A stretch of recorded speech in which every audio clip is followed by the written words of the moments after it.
विषय चल रहा है आत्मा, परमात्मा और प्रकृति विषय।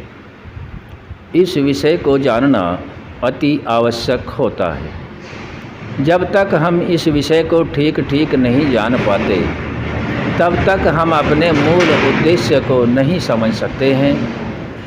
ऋषियों के द्वारा दिया गया यह ज्ञान जो वेद के अनुकूल है और वेद ही ईश्वर की वाणी है, मानव मात्र के कल्याण के लिए, हम कल्याण के लिए ही बात करता है। हम सभी उस ज्ञान की ओर बढ़ें जो सत्य है, आधारित है। संपूर्ण ब्रह्मांड में केवल एक ही सत्ता है जो चेतन परमात्मा है, जिसके द्वारा सभी किए हुए कार्यों का फल आत्मा भोगता है। इस ज्ञान को महर्षि दयानंद सरस्वती जी ने अपने संपूर्ण जीवन में काफ़ी तप, त्याग, संयम बरतते हुए ऋषियों की बात को मानव मात्र के कल्याण के लिए दिया है। हम सभी इस ज्ञान को समझते हैं। हम गायत्री मंत्र के आधार से इसको समझने का प्रयास करते हैं। गायत्री मंत्र के अर्थ को हमने जहाँ तक जाना है, जैसे जो सभी समर्थों में समर्थ है, सच्चिद आनंद स्वरूप है, नित्य शुद्ध, नित्य बुद्ध है, नित्य मुक्त स्वभाव वाला है, कृपा सागर है, परमपिता परमात्मा ठीक ठीक न्याय करने हारा। आगे का शब्द एक और परमात्मा के विषय में लिया है जो जन्म मरण आदि कलेश रहित है। परमपिता परमात्मा जन्म नहीं लेता, परमपिता परमात्मा का भी मरण नहीं होता और किसी भी कलेश में लिप्त नहीं होता। महर्षि दयानंद सरस्वती जी के द्वारा बताए गए इन शब्दों के अर्थों को हम समझने का प्रयास करते हैं, समझाने का प्रयास करते हैं, जिसमें बताया गया है कि हम सभी आत्माएं कर्म करने में स्वतंत्र हैं और फल के भोगने में स्वतंत्र नहीं बल्कि परतंत्र हैं। और उस परम पिता परमात्मा के न्याय रूपी जितनी भी व्यवस्था है उसमें कोई किसी तरह का भी सहायता हमारे द्वारा किए गए कर्मों से ही होता है, अन्य किसी कारण से नहीं होता। तो हम सभी आत्माओं को परमात्मा के द्वारा बनाई गई इस सृष्टि से, सत्व रज तम प्रकृति से, कारण से कार्य रूप में जिन साधनों को हम सभी आत्माओं को परमपिता परमात्मा ने दिया, उस सभी साधनों का ठीक ठीक प्रयोग करने का नाम ही परमपिता परमात्मा की आज्ञा वेद के अनुसार चलना है। ऋषियों की मान्यता के अनुसार अपनी मुख्य उन्नतियों को प्राप्त करना होता है। तो हम सभी इस विषय को अवश्य समझें कि आत्मा, परमात्मा और प्रकृति जो कि जड़ पदार्थ है, स्वयं किसी को सुख नहीं दे सकती, और परमपिता परमात्मा जो सभी कुछ व्यवस्था करता है, चेतन व्यवस्था है, वह सभी ज्ञान में आदि सभी तरह से पूर्ण है। आत्मा जो प्रकृति से सुख लेने में समर्थ होता है, इसी बात का विज्ञान परमपिता परमात्मा यथावत जानते हैं कि आत्मा इस प्रकृति से सुख ले सकता है। तो हम सभी आत्माएं परमपिता परमात्मा की संतानें हैं, पुत्रवत संतानें हैं। तो परमपिता परमात्मा हम सभी आत्माओं के मुख्य प्रयोजन की सिद्धि के लिए प्रकृति रूपी जड़ से साधनों का निर्माण करता है और इन साधनों का प्रयोग आत्मा कर सकता है। इतना ज्ञान परमपिता परमात्मा के सामर्थ्य में है और इसी ज्ञान को समझना हम सभी आत्माओं का मुख्य उद्देश्य है। और वह परमपिता परमात्मा सृष्टि का निर्माण करता है, आत्मा के प्रयोजन की सिद्धि के लिए करता है, जिसमें आत्माएं कलेशों को भी प्राप्त होते हैं अविद्या, हठ, दुराग्रह आदि के कारण। परमपिता परमात्मा के जिन गुणों को हमने जाना कि वह कृपा सागर है, ठीक ठीक न्याय करने हारा है, जन्म मरण आदि कलेश रहित।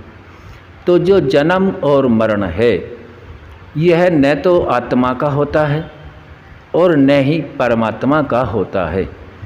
जन्म शरीर का होता है, जिस शरीर को परमपिता परमात्मा आत्मा के प्रयोजन की सिद्धि के लिए निर्माण करते हैं और प्रकृति से अनेक तत्वों को बना करके, चाहे उसमें मूल रूप में प्रकृति, अहंकार, तन्मात्राएँ, 5 ज्ञानेंद्रियाँ, 5 कर्मेंद्रियाँ और इनके पश्चात पंच महाभूतों से आगे जो सृष्टि का निर्माण होता है, इस सभी की रचना मानव मात्र के लिए अर्थात आत्मा की उन्नतियों के लिए करते हैं। आत्मा और शरीर जो परमात्मा द्वारा प्रकृति से प्रदत्त जड़ पदार्थों से बनता है, आत्मा जिसमें चेतन सत्ता है और शरीर एक जड़ सत्ता है, आत्मा चेतन सत्ता प्रकृति रूपी जड़ सत्ता से उपयोग लेना का ज्ञान रखता है।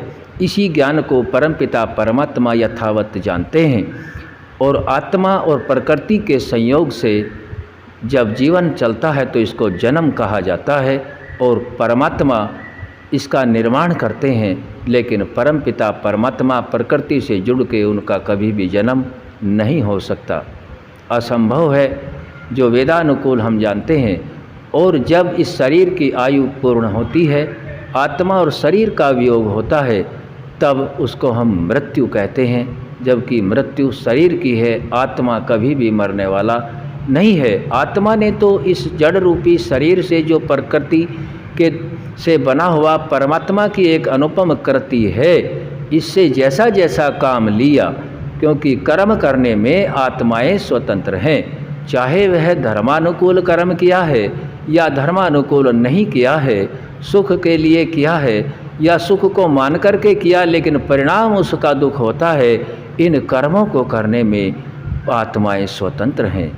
इन कर्मों को करने के पश्चात जो संस्कार जमा होते हैं, जिसको हम सूक्ष्म शरीर के रूप में जानते हैं, जिसका विनाश नहीं होता, जो अग्नि में नहीं जलाया जा सकता, जिसको केवल आत्मा ही तप त्याग संयम के द्वारा अलग कर सकता है, और उस शरीर में जमा होकर के आत्मा के साथ यह शरीर जब तक लगा रहता है कि जब तक आत्मा की मुक्ति न हो जाए। और इस शरीर का मुख्य कार्य है कि किए हुए कर्मों को संचित रखना, चाहे वह करोड़ों जन्मों के संस्कार ही क्यों न हो, वे सभी इसमें संचित होते हैं। और जब तक हम सभी आत्माएं मुख्य प्रयोजन मोक्ष को प्राप्त नहीं हो जाते, तब तक यह संस्कार आत्मा के साथ चिपके ही रहते हैं। परमपिता परमात्मा की कितनी महानता है कि उसने आत्मा के साथ कितनी हाई लेवल की जीवी को जोड़ के रखा है, जो कभी भी नष्ट नहीं होता।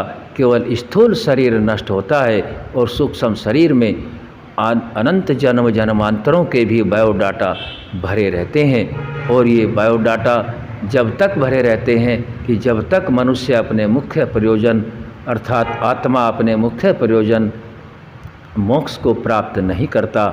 और यही उद्देश्य परमपिता परमात्मा का भी है कि हम बार बार दुखों को न झेलें, बार बार जन्मों को प्राप्त न हो।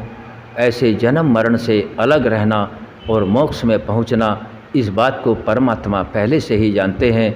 लेकिन परमपिता परमात्मा न तो जन्म में फंसते हैं और न ही उनके कोई शरीर है जो मृत्यु को प्राप्त होगा।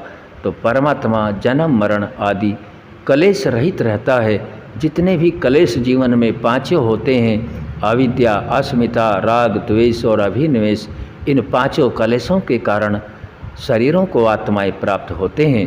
तो परमात्मा इन कलेशों से भी रहित है। हम सभी को उस परमपिता परमात्मा के शुद्ध ज्ञान, शुद्ध कर्म और शुद्ध उपासना करके ही अपने मुख्य प्रयोजन को प्राप्त किया जा सकता है। आज हमने परमपिता परमात्मा के जन्म मरण आदि कलेश रहित इस विषय को सूक्ष्मता से जाना है। आगे का विषय फिर रखा जाएगा। ओम शम।